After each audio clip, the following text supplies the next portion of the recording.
Good morning sa ating lahat mga kaibigan. Andito na naman tayo sa ating usapang magmamanok po.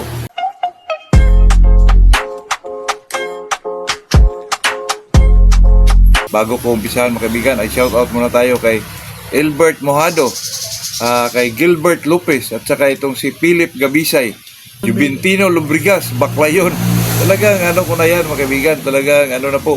At saka itong si na hindi na nagbi-message sa akin si J. Anacion po.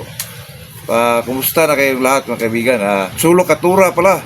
Yung nag-iisa nating kaibigan talagang tunay na nagmamahal sa alagang mga manok po. Palagi nagbigay sa akin ng nag-post ng mga video na nakakatawa.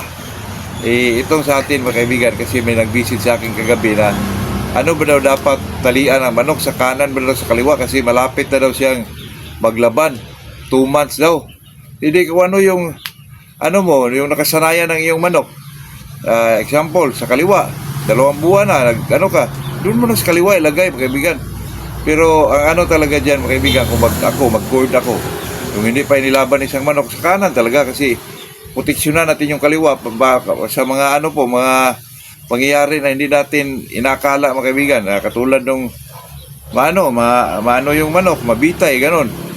Iwasan natin yun kasi yung kaliwa ang pinaka-importante po. Pero sa akin naman mga kaibigan, makaliwa o makanan, walang problema yon. Kung malapit, kasi pag medyo may time ka, pwede mo na ipalipat-lipat mga kaibigan, kaliwa tapos kanan, ganon. Pero kadalasan talaga mga kaibigan, kanan, sa mga big time farm, kanan talaga yon. Kasi lalo na pero kung ikaw ay nagkondisyon, saan ba talian? Depende na lang sa iyo yun mga kaibigan. Pag nakita mong nasanay na yung manok mo sa kanan, medyo ibalik mo, ilagay mo sa kaliwa para masanay naman siya sa kaliwa. Yun lang yun mga kaibigan. Depende na lang sa nag-handle sa manok po. Ito talaga sa atin mga kaibigan. Pag tayo ay isang magmamanok po talagang tingnan natin yung nakasanayan ng ating manok po kasi yun talagang kung baga mga kaibigan, doon sila eksperto di ba? Kaya doon natin ilagay kung saan sila medyo komportable, doon natin ilagay po. Pero wala naman problema yun mga kaibigan kasi ang manok naman, instinct naman nila yun na talagang may kalaban na talaga ipapalo yung kaliwa po. Yung minsan naman may mga pagkakataon na unang ibato ng isang manok ay yung kanan mga kaibigan. Kaya pag ako mga kaibigan, pag magbitaw ako ng manok, tingnan ko talaga kasi may mga manok talaga mga kaibigan na hindi mo talaga inakala na talagang ang una niyang ibato ay kanan po. Totoo yan. May manok akong ganyan dati mga kaibigan. Pero yung manok na yun, sweeter pa rin yun. Pero siya, kasi pag mauna yung kanan mga kaibigan, ito ang nagdala ng tali. Parang na yun mga kaibigan, parang anong tawag dito, parang na yun, parang disadvantage sa yun mga kaibigan. Kaya sa atin bilang isang magmamanok, pag-aralan natin yun talaga mga kaibigan. Kahit sa mga simpleng bagay lang po, kung magbitaw ka, tingnan mo talaga kasi kundi ka ng cellphone, slow motion mo, slow mo para makita mo talaga kung anong unang ibinato ng yung alaga po. Kasi hindi lahat mga kaibigan na alam natin lahat na kaliwa talaga, pero hindi lahat po kasi na-experience ko yan mga kaibigan. Akala mo kaliwa pero kasi ang palo ng isang manok mga kaibigan, yung tinatawag nilang phantom blues na hindi makita sa sarili mong mata po, sa bilis mga kaibigan. Totoo yan, mayroon ang mga manok na ganyan po. Kaya hindi mo talaga, kaya kailangan talaga ng bilis ng yung tingin mga kaibigan, yung pagsipat mo talaga mabilis ka po. Tayo naman mga kaibigan, araw-araw mo makita yan kahit naman hindi mo araw-araw ibitaw yan. Araw-araw mo nakita yung manok, talagang maano mo mga kaibigan, talagang masanay ka sa manok mo kung talaga mga kilos niya, di ba? Pag ibitaw mo, tingnan mo talaga ng yung madiinan talaga mga kaibigan na kung ano talaga unang ibinato po, yung kanan ba o kaliwa. Kasi minsan mga kaibigan, sa buong akala natin ay kaliwa lang talaga, pero hindi po. Experience ko yan na may manok akong ganyan na kanan talaga ang unang ibato po.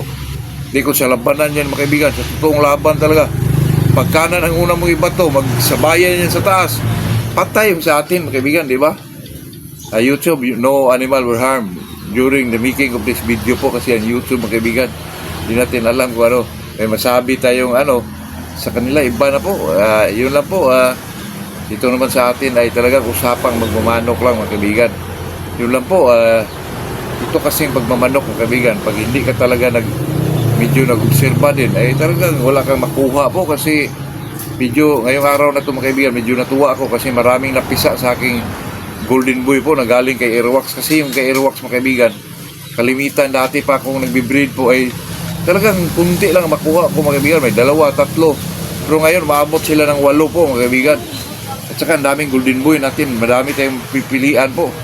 At saka mayroon pa tayong kinokondisyon ng mga babae dito mga kaibigan, itong gray, itong 5K natin na yung isa na hindi ko masyado nagamit, yung diferensyado ang paa, maganda ang kanyang palabas mga kaibigan, pero hindi ko masyado nagamit kasi nagka-diferensya yung paa niya. Pero wala namang problema yun kasi ano natin yun eh. Gusto ko pa ng ano mga kaibigan, yung gold, yung gray, kasi magagaling kasi yung mga mapundos doon mga kaibigan. Kaya sa October 1, magpapaitlog pa tayo mga kaibigan kasi gusto ko tayo November born po para mabandingan natin ang early bird mga kaibigan. Hindi wala namang problema yung banding mga kaibigan kasi ano naman yun, pang materialis mga kaibigan. Pero mas maganda din yun kasi baka gusto nating ilaban sa mga dyan, o anong mga accepted dyan sa WPC po. Ito yung may laban din natin mga kaibigan.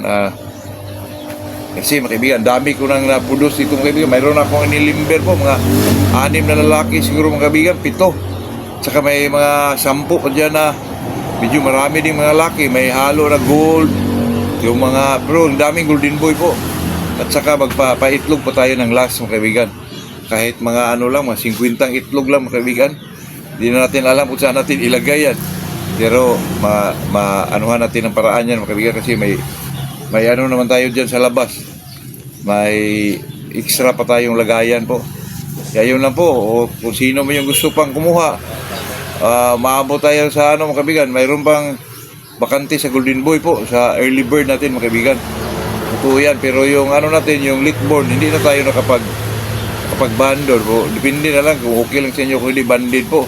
Personal band na lang mga kaibigan. Mayroon pa tayong ng golden boy. Kasi ang daming napalabas natin mga kaibigan. Gusto ko talaga yung kay Airwax kasi ang gandang babae at saka nako, napares natin sa 5K po. Nako, maraming maganda mga kaibigan. Nakita ko yan, mga bata pa. Mapormado ng buntot nila, napakaganda po.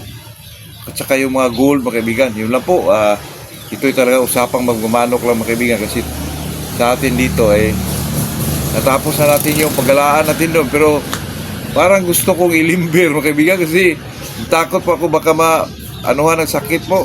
Kahit na-immunize kasi yung manok mga kaibigan. Gusto kong ilagay doon mga 3 months na po. Pero di lang natin alam mga kaibigan. Alam mo na. Ako kasi mga kaibigan, tinitingnan ko kasi palaging uulan po. Katulad kayo, may bagyong darating. Hindi ko alam kung anong bagyo yan. Dito dadaan sa Visayas mga kaibigan. Kaya talagang nag-isip ako kung ipagala ko ba yun kasi palaging umuulan eh. Pero bakunado naman yun. Tapos bukas siguro magbakuna na naman ako ulit. Napakagastos po mga kaibigan kasi yung ibang papapisa pa lang. Hindi na siguro mga kaibigan kasi may papapisa pa na October 1 po. Last yun. Mga puro sweaters din yun mga kaibigan. Golden boys. Saka magpapaitlog pa tayo. October mga kaibigan. November born po. Last na yun mga kaibigan kasi napakarami na po. Paano na natin ito mga kaibigan, basta may mapundos na tayong medyo magaganda po ay talaga makapili na tayo dito ng medyo magaganda mga kaibigan. Kasi gusto ko sa golden boy ko mga kaibigan, may isa akong nagpalabas yan ng golden boy, una mga kaibigan parang mga late born yun mga kaibigan, napakaganda po. Nako, hindi naman siya punkan, talagang lang, hindi naman siya pumpkin, pero talagang lang siya mga kaibigan, light lang talaga. Saka may bandira pa. Hinipo ko yung katawan mga kaibigan. Ako, parang sa Raiden mga kaibigan. Iasahan nyo mga kaibigan sa susunod na yung next early bird pa mga kaibigan. Talaga makapupundos na tayo ng magandang mga kulay na golden boy po. Yun lang po, magandang umaga sa ating lahat po.